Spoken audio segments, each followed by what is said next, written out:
Hi, my name is Andy Bazakis. I'm from Central Michigan University in Saginaw, Michigan. I'm one of the core faculty for the Emergency Medicine Residency Training Program, as well as one of the Emergency Medicine Simulation faculty. I will not uncommonly get residents and medical students asking me how to best utilize their time in the simulation lab, and so I wanted to bring you a brief video today to help you remember how to best utilize your time in the lab, because chances are, if you're a med student pursuing emergency medicine as a specialty, or you're an emergency medicine resident already on your way to becoming an attending emergency physician, which is where all of you will end up at the end of your training, you are already utilizing some time in the simulation lab. And as emergency medicine physicians, we are really prone to wanting to be as efficient as possible and to utilize our time as wisely as we can. So I'd like to bring you a very brief mnemonic to try to help you remember. And that mnemonic is FIRE, F-I-R-E, which could also help explain the background that we have today for this video. Long ago, when humanity discovered fire could be harnessed and used deliberately, well, that changed absolutely everything. A source of light and heat, a way to cook food, all kinds of things changed. The ability to focus energy in a very particular way that had never happened before.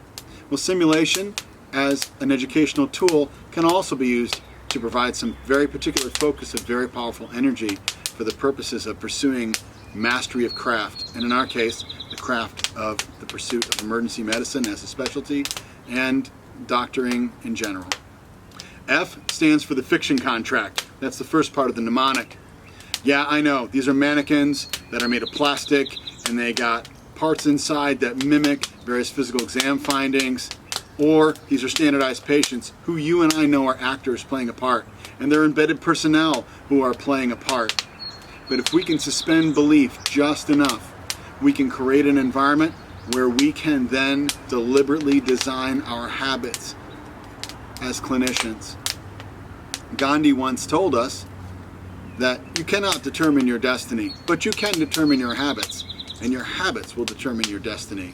And this is one of the major focuses of simulation. And that's not just true for medicine, this is true for pilots, this is true for any simulated environment. So if we can suspend our belief enough to engage in the fiction contract and treat these situations as the same as an actual clinical scenario, we can get the most benefit out of it. I stands for intentional growth. The whole point of training and education, which goes on for the rest of your life in medicine, is intentional and deliberate growth. Now, growth is never comfortable, it is often painful, and it's often difficult. And if we can be intentional about how we grow and how we create those habits that we just talked about, we can create habits that are helpful and effective, and we can make the pain worth the while.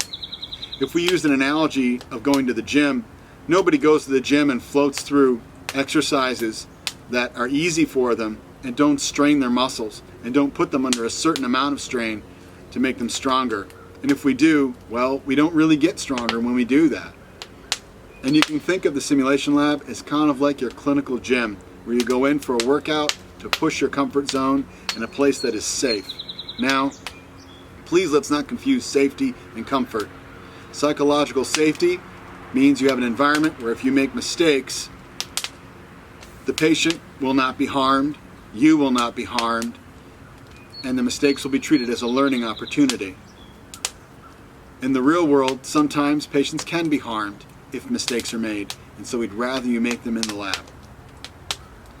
So this is a safe learning environment, but it is not necessarily comfortable, but that is really a good thing. The other thing that the simulation lab offers in terms of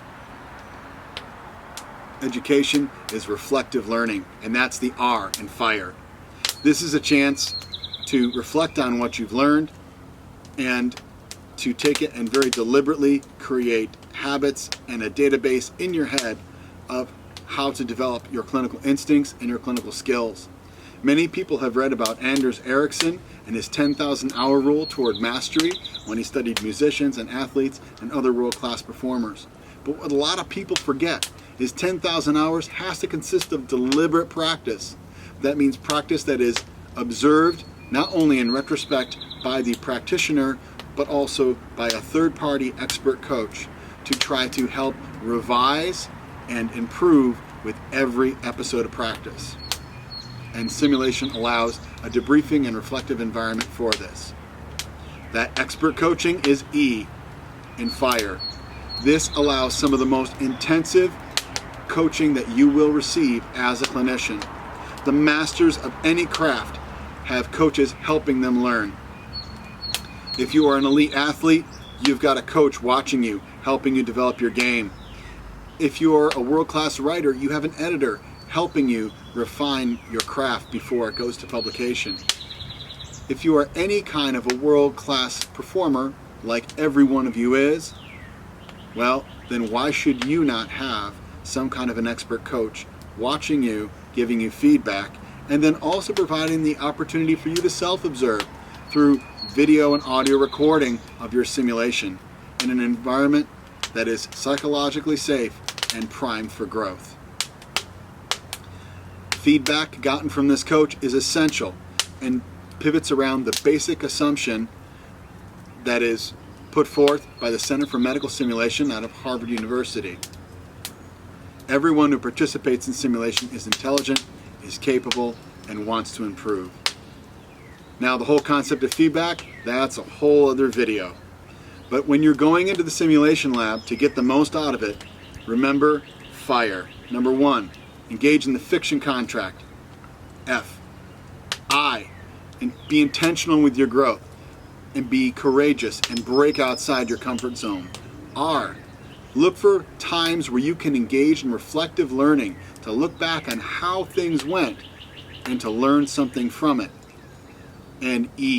Expert coaching. Take advantage of an expert clinician who is able to watch you and give you feedback and help you accelerate your pursuit of mastery. Any questions or comments or thoughts or concerns about this video or medical simulation in general, please contact me by email at bazak1a, that's bazak, the number 1a, at cmich.edu. That's cmich.edu. I'm Andy Bazakis from Central Michigan University. Take care, stay well, stay safe.